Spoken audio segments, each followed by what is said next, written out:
नमस्कार दोस्तों, कलयुग के चमत्कार संतों की वाणी में आप सबका स्वागत है। दोस्तों, इससे पहले की वीडियो में हमने बताया था कि उत्पन्ना एकादशी का व्रत कब रखें, कब उसका पारण करें, व्रत को करने के क्या नियम होते हैं, ये किस भगवान के निमित्त किया जाता है। एकादशी व्रत यानी कि व्रत राज, व्रतों का राजा एकादशी व्रत को कहा जाता है। ये व्रत भगवान विष्णु को प्रिय होता है और इस बार माघ शीर्ष के कृष्ण पक्ष की एकादशी, जिसको कि उत्पन्ना एकादशी कहा जाता है, ये सबसे बड़ी एकादशियों में से एक कहलाती है, क्योंकि इस दिन ही एकादशी माँ की उत्पन्ना हुई थी। यानी कि ये भगवान विष्णु की शक्ति स्वरूप एकादशी मैया का उत्पन्न दिवस माना जाता है। इसके पीछे की कथा के बारे में भी हम जानेंगे कि इस व्रत में कौन सी कथा को पढ़ा जाता है, सुना जाता है, ये व्रत कैसे किया जाता है, इस व्रत का क्या महत्व है। दोस्तों, माघ शीर्ष मास की कृष्ण पक्ष की एकादशी, जिसे कि उत्पन्ना एकादशी कहा जाता है, भगवान विष्णु के 16 कला निधान पूर्ण अवतार भगवान कृष्ण की इस दिन पूजा की जाती है और उन्हें नैवेद्य के रूप में केवल फल ही अर्पित किए जाते हैं। फलाहार के रूप में आप फलों का ही प्रयोग करें। अगर आप भोजन के बिना नहीं रह सकते तो एक समय इस दिन कुट्टू के आटे की रोटी खाकर आप व्रत रख सकते हैं। दोस्तों, एक तरफ तो नैमिषारण्य तीर्थ में 88,000 ऋषि, जो कि सूत जी से पुराण कथाओं को सुनने के और धर्म के मर्म को जानने के इच्छुक हैं, उनसे एकादशी व्रत के बारे में पूछ रहे हैं। और इधर भगवान श्री कृष्ण से धर्मराज युधिष्ठिर एकादशी के व्रत के बारे में पूछ रहे हैं। युधिष्ठिर को भगवान श्री कृष्ण बता रहे हैं कि शास्त्रों के अनुसार माघ शीर्ष अर्थात अगहन मास के शुक्ल पक्ष की एकादशी अर्थात 11 तिथि को एकादशी का जन्म हुआ था। यही कारण है कि इस उत्पन्ना एकादशी से ही अगर कोई व्रत रखना चाहता है, एकादशी के व्रत को शुरू करना चाहता है, तो वह इस उत्पन्ना एकादशी से अपने एकादशी व्रत का जितने भी वो रखना चाहे उसका नियम लेकर रख सकता है। महान कल्याणकारी देवी एकादशी के बारे में मैं बतलाता हूँ और इस में भगवान श्री कृष्ण कहते हैं, हे कुंती पुत्र, एकादशियों के व्रत में अन्न खाने का पूरा तरह निषेध होता है। दशमी को सूर्य अस्त के बाद आप भोजन ना करें और जो भी आप उस दिन दशमी के दिन भोजन करें वह सात्विक होना चाहिए। ब्रह्मचर्य का पालन करें और अगले दिन प्रातःकाल सुबह 4 बजे उठकर एकादशी के व्रत का नियम करें। भगवान श्री विष्णु से, श्री कृष्ण से प्रार्थना करें कि आप जिस मनोकामना के हेतु ये व्रत रख रहे हैं, भगवान उस मनोकामना को, आपकी प्रार्थना को स्वीकार करें। इसके बाद भगवान की धूप दीप नैवेद्य आदि षोडशोपचार पूजन करें और रात्रि को दीप दान करें। अगर आप पूरी रात को जागरण नहीं कर सकते तो रात के 12 बजे तक ही भगवान का संकीर्तन अवश्य करें। भगवान से व्रत के बाद क्षमा प्रार्थना भी करनी चाहिए और फिर द्वादशी तिथि में इसका पारण करें।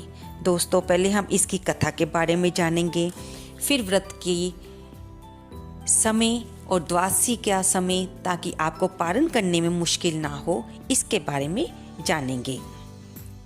भगवान श्री कृष्ण इसमें कहते हैं कि युधिष्ठिर, एकादशी का व्रत हजारों यज्ञ तथा लाख गौदान से भी बड़ा महत्वपूर्ण व्रत माना जाता है और ये तिथि सब तिथियों से उत्तम मानी जाती है।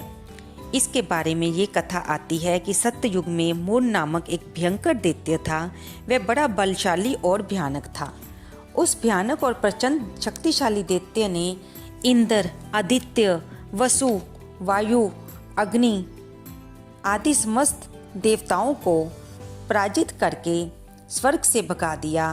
तब इंद्र सहित सब देवताओं ने भयभीत होकर भगवान उमापति भोले शंकर को अपने दुखों का कारण और उस भयानक दैत्य का वृत्तांत सुनाया।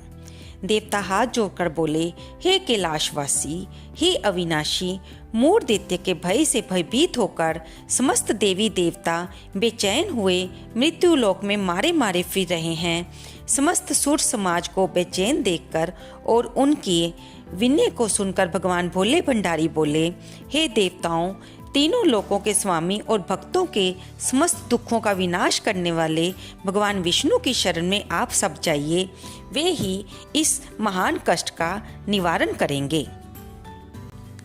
भगवान शंकर की बात सुनकर इंद्र आदि समस्त देवता इकट्ठे होकर क्षीर सागर यहाँ पर शेषनाग की शैया पर भगवान कमलापति शयन कर रहे थे जा पहुँचे।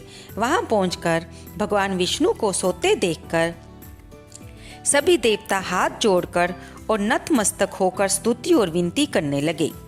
देवताओं ने कहा, हे शंख चक्र गदा पद्मधारी प्रभु, हे देव आदि देव, हे देवताओं द्वारा स्तुति करने योग्य आपको कोटिन कोटि प्रणाम है। हे सुर नर मुनि जन की रक्षा करने वाले महाप्रभु, आपको बारंबार नमस्कार है। हे दया के धाम प्रभु, आप हमारी रक्षा कीजिए। दैत्यों से भयभीत होकर हम आपकी शरण आए हैं। आप ही इस समस्त ब्रह्मांड के कर्ता धर्ता और माता पिता हैं। आप ही उत्पत्ति और पालन करता तथा संहार करने वाले हैं। आप ही सबको शांति प्रदान करते हैं। आकाश और पाताल भी आप हैं।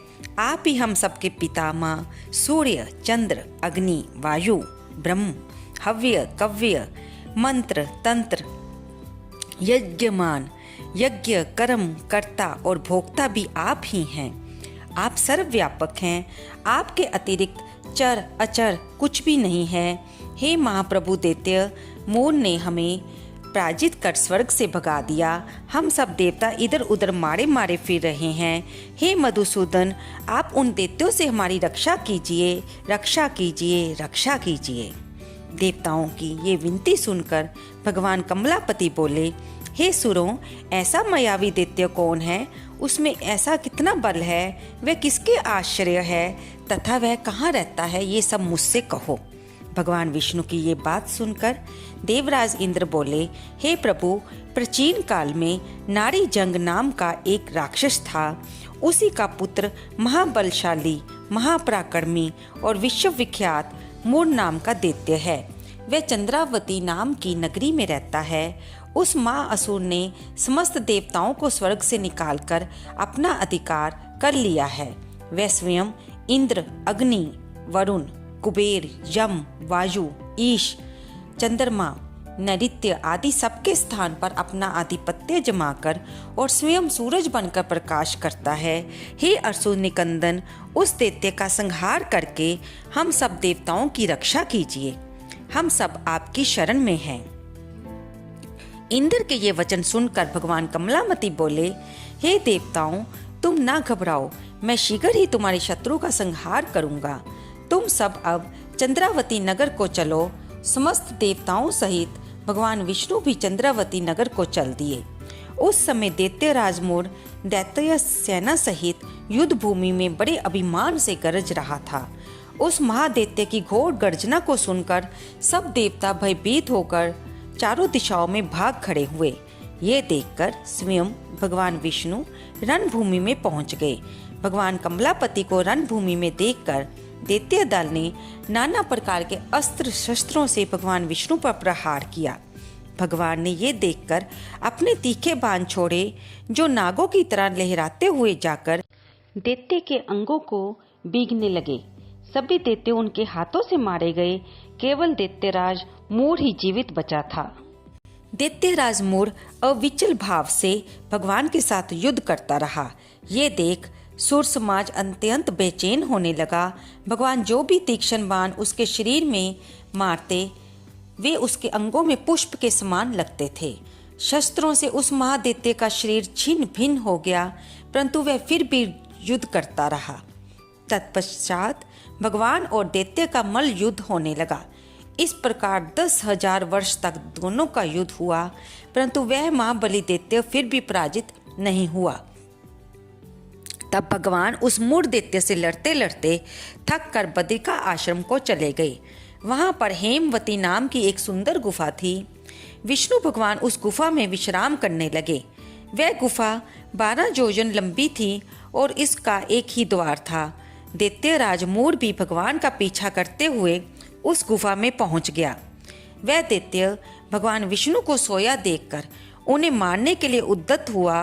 वह अभी मारने का प्रयत्न कर ही रहा था कि उसी क्षण भगवान विष्णु के शरीर से एक अति तेजस्वी तथा अत्यंत प्रभावशाली कन्या अस्त्र शस्त्र धारण किए हुए प्रकट हुई। उस कन्या के बल पराक्रम को देखकर आश्चर्यान्वित हुआ मोर उसके साथ युद्ध करने लगा। उस कन्या के युद्ध कौशल पराक्रम तथा वीरता को देखकर दैत्य ने विचार किया कि इस कन्या को इतना भयानक युद्ध करना किसने सिखाया है। ये तो बड़ा भयंकर युद्ध करती है।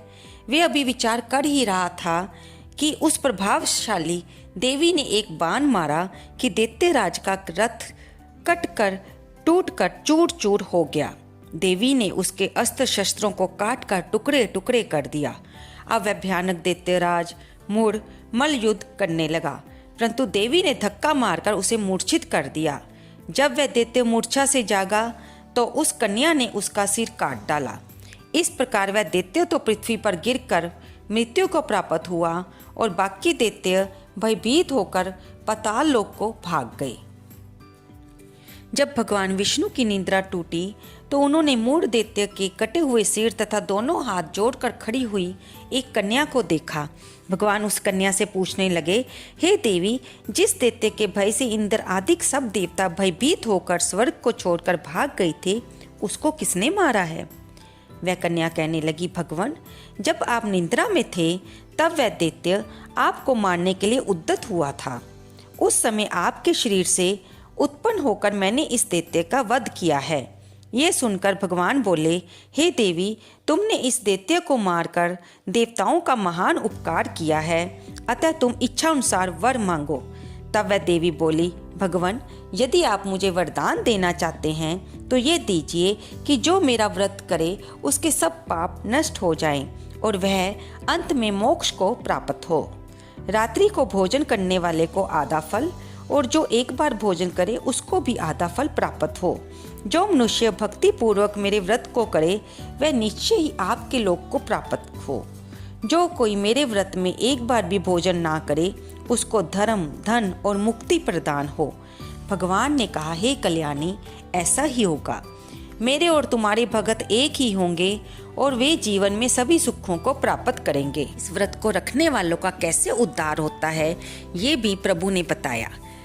प्रभु तो सब जानते हैं और उनके भगत युधिष्ठिर जो कि धर्मराज पुत्र थे वे भी जानते थे, लेकिन उनका ये वार्तालाप और ऋषि मुनियों का वार्तालाप ये सब हमें बताने के लिए है ताकि उनकी भविष्य में आने वाली पीढ़ियाँ इस व्रत की महिमा को जान पाए और इस व्रत को रखकर यथाशक्ति रखकर अपना उद्धार कर सकें, अपने पापों का नाश कर सकें, अपनी भक्ति को बढ़ा सकें। दोस्तों, आपको ये व्रत रखने का अवश्य प्रयत्न करना चाहिए।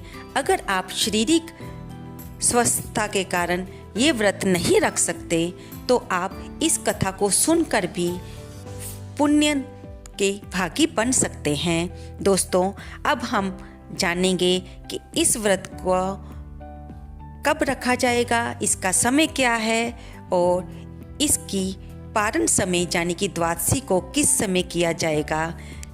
दोस्तों, उत्पन्ना एकादशी का समय 19 नवंबर 10:39 से शुरू होकर 20 नवंबर 10:41 तक रहेगा। सूर्योदय तिथि 20 नवंबर को होने के कारण ये व्रत 20 नवंबर को रखा जाएगा।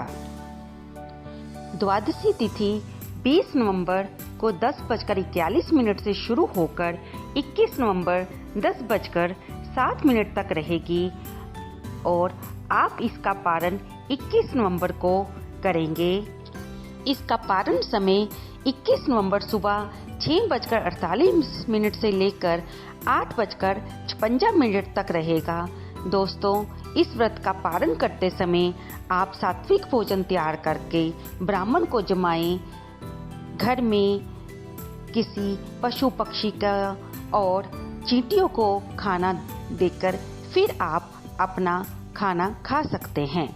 दोस्तों, भगवान से इस व्रत में होने वाली कोई भूल, जाने अनजाने की गई पाप की क्षमा याचना करनी चाहिए और भगवान से कहिए कि जैसा यथाशक्ति मैंने व्रत रखा है प्रभु से स्वीकार करें और मेरी मनोकामना को पूर्ण करें।